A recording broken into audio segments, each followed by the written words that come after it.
본 방송의 목적은 첫째, 저의 피해 사실을 알리고 잘못된 컨설팅과 불법 중개 행위를 했음에도 연락을 피하며 본인 사업을 영위하는 꼬모쉐 코퍼레이션 김성재 대표를 비판하기 위한 것입니다.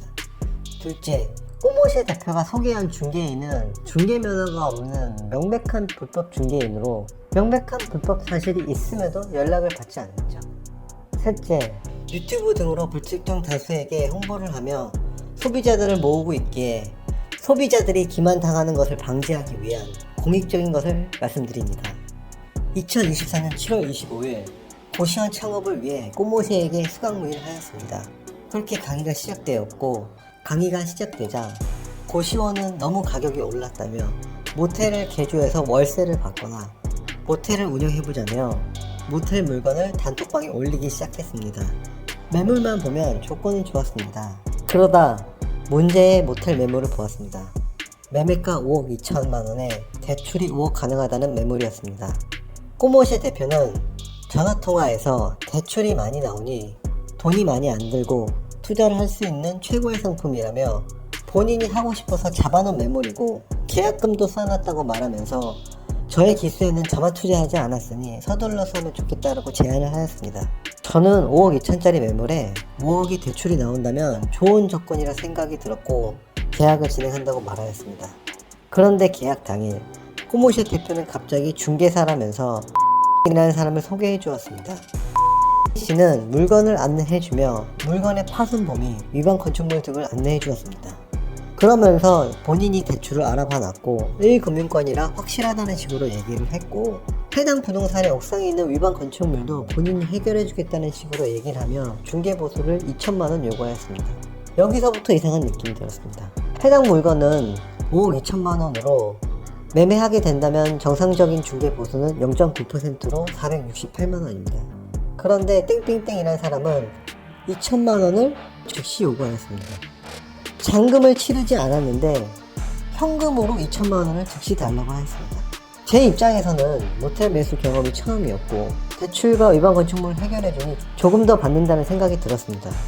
땡땡땡 씨는 이런 물건을 많이 하고 있고 자기를 알아두면 좋다고 하면서 본인의 중개 실력을 어필했습니다. 하지만 저는 잔금을 치르지 않았는데 바로 달라고 하는 건 아닌 것 같다고 하였고 절반만 현금으로 주겠다고 하였습니다. 그렇게 1천만원을 현금으로 입금하였습니다. 네. 잠시만요. 문자 보내셨나요? 그 계좌번호. 계좌번호? 네. 예. 그러면은 아까 말씀하신 것처럼 제가 예. 1,000만원은 현금으로 드리고 예. 1,000만원만 세금 계산서 부탁드릴 수 있을까요? 그럼 당연히 가능하죠. 네, 알겠습니다. 그러면 그러면은, 제가 일반 계좌 번호 드릴게요, 그럼 저 사장님. 네, 그럼 그렇게 해주세요. 예, 알겠습니다. 잘 마무리까지 제가 잘 할게요, 사장님. 네, 좀 잘 좀 부탁드리겠습니다. 저도 예, 처음이라. 문자 한번 주세요. 알겠습니다. 네. 제가 며칠 뒤 대출 서류를 갖춰 중개인에게 보냈지만 안내했던 5억은커녕 대출이 거절돼 버렸습니다. 그러자 중개인은 본인은 5억을 말한 적 없다고 하면서 4억을 대출받을 수 있다고 말했습니다. 그렇다면 제가 안내받은 5억은 무엇이었을까요? 그렇게 중개인은 이상금융 등을 통하면 충분히 더 받을 수 있다고 하였습니다. 거기에 저는 위반 건축물을 어떻게 대했냐고 물으니 담당 공무원은 된다 안 된다라는 확답을 주지 않는다면서 전 주인이 이 위반 건축물을 합법화해달라고 시청에 문의를 해야 된다면서 이상한 답변을 하기 시작했습니다. 아이고 오늘도 이제 좋은 하루입니다. 아침부터 일을 다 봤고요. 네, 그 담당자가 이제 젊은 남자분인데 네. 지금 일단은 작전 다 짰어요. 일단은 이행 강제로 일단 된다는 식으로 이제 이렇게 원래 공무원이 100%라는 얘기가 안 해주거든요. 그래서 제가 이제 지금 이제 좀 징징거리는 소리를 했고 네. 그다음에 그 같이 일하는 그 부동산 분한테 뭐라고 얘기했냐면 원래 오늘 2시에 온다는 거였어요. 그 담당자가. 네. 근데 뭐 문을 열어줘야 될 사람이 있잖아요. 없잖아요. 네. 그래서 제가 이제 뭐라 그러냐면은 그 아줌마가 이제 직접 그 동두천 시장 들어가서 네. 현장을 보여주면서 이게 지금 상황이 이 정도로 폐가다. 네. 너무 어려워서 지금 이거를 내가 지금 누구한테 뭐 메꾸든지 하려고 하는데 네. 이 이행 강제금을 이걸 안 돌리면 아예 영업이 안 되니까 지금 우는 소리를 하라 했어요. 네. 그러면 이제 뭐 오늘이 목요일이니까 내일이나 다음 주에 갈 거 아닙니까? 네네. 그래서 그렇게 해서 이제 제가 그건 알아서 지금 처리할 하면 되고요. 그 다음에 그리고 1금융권이 거절된 이후 이 금융권인 여러 은행을 소개시켜 주었으나 역시 모두 거절되었습니다. 대출이 안 나오자 잔금을 못 치를까 걱정이었던 저는 제가 아는 모든 은행과 대출 중개인들에게 전화 통화를 하기 시작했습니다. 그러다 한 대출 담당자에게 옥상의 위반 건축물 때문에 대출이 어렵다는 말을 들었습니다. 그래서 중개인에게 위반 건축물 때문에 대출이 안 나온다고 하니 벌금을 내더라도 해당 건물을 임차하면 큰 수익이 나는데 은행을 설득해보라는 궤변을 하기 시작합니다. 본인 같으면은 절대 철거하지 않는다고 하면서 해결이 아닌 저를 설득하기 시작했습니다. 그러나 동두천 시청에 문의한 결과 해당 위반 건축물은 반드시 현장 실사를 하기 때문에 반드시 철거를 해야 한다고 합니다. 그리고 앞으로 있을 용도 변경이나 추후에 어떤 사용에 있어서 제한이 너무 많기 때문에 동두천 시청 담당자의 말을 들은 저는 해결이 어렵다고 생각했습니다.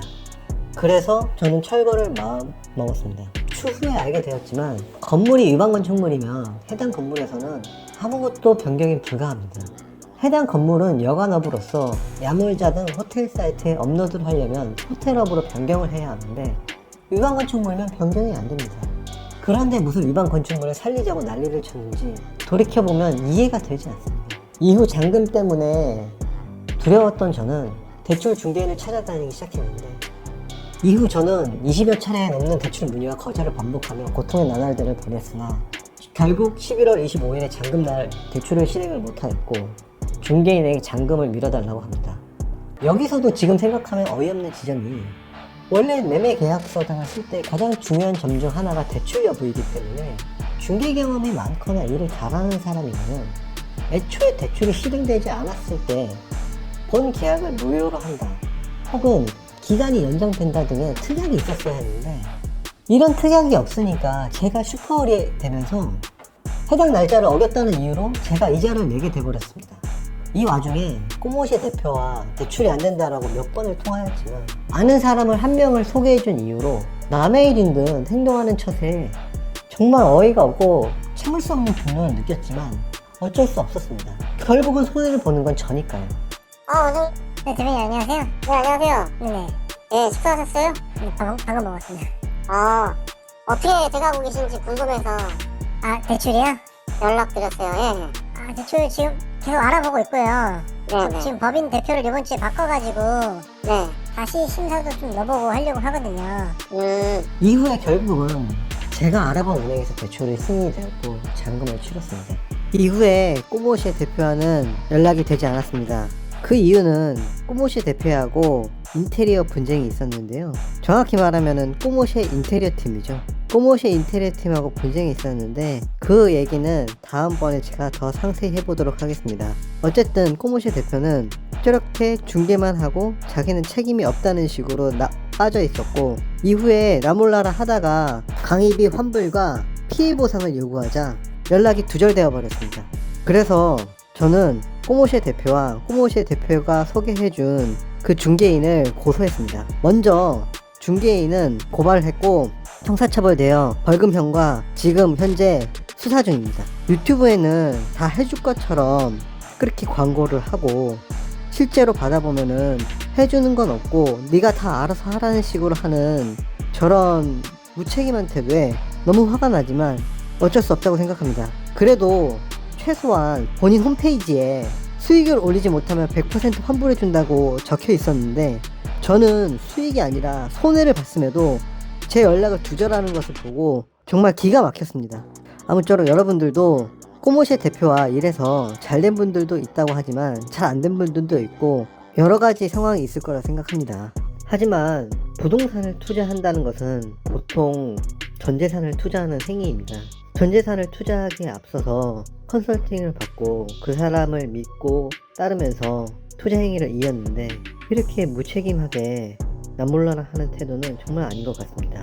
저는 그래서 꼬모시 대표에게 수강비 환불과 피해 보상에 대한 요구를 했습니다. 사실 피해 보상에 대한 요구도 전체를 다 해달라는 것이 아닌 잘못된 중개로 인해 발생한 피해금만 더 달라는 것 뿐입니다. 꼬모시 대표가 물건을 소개해주고 알려준 것은 맞지만 선택한 것은 저의 몫입니다. 하지만 가짜 중개인을 데리고 오고 그 과정에 있었던 어이없는 중개 비용을 전혀 중재하지 않고 중간에서 나몰라라 하고, 그리고 그 중개인이 자신이 했던 말을 아무 책임지지 않는 것에 대해서 저에게 돈을 받았던 사람으로서, 저에게 컨설팅을 해주겠다는 사람으로서의 태도는 정말 아니라고 생각합니다.